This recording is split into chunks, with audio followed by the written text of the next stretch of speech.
नुकताच राजा शिवाजी चित्रपट पाहिला. असा भव्य दिव्य चित्रपट आतापर्यंत मी मराठीमध्ये पाहिलाच नव्हता. रितेश देशमुख सरांनी एवढा मोठा चित्रपट मराठीमध्ये आणण्याचं त्यांचं स्वप्न खरंच सत्यात उतरून दाखवलंय. आणि जेव्हा त्यांना स्क्रीनवर पाहतो तर असं वाटतच नाही की आपण कोणता मराठी चित्रपट बघतो. छत्रपती शिवाजी महाराजांचं पात्र करताना त्यांनी जो जीव ओतलाय ते दिसून येतं.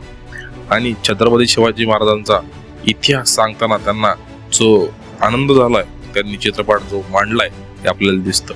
चित्रपटामध्ये मोठे मोठे स्टारकास्ट घेऊन आलेलं, त्यामुळे चित्रपटाला अजूनच एक मोठं वजन मिळालं आणि चित्रपट भारी बनलाय.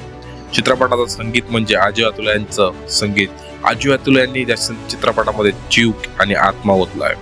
त्यांचं बॅकग्राऊंड स्कोर, चित्रपटातील अँथम सॉन्ग, चित्रपटातील गाणी तुमच्या अंगावर काटा आणतील. प्रत्येक कलाकाराने त्याचं पात्र योग्यच केलेलं आहे.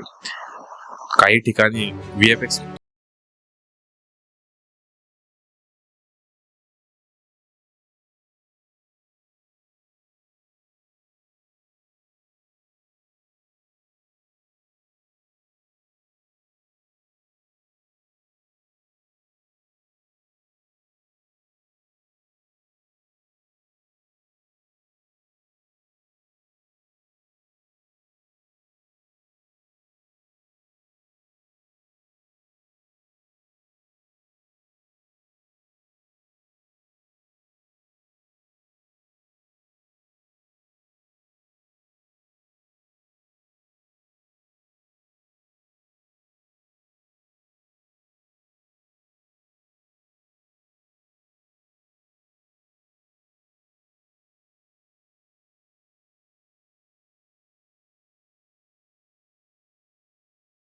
बघितलाय त्यांनी मला पट पट पट पट कमेंट करा, नक्कीच करा.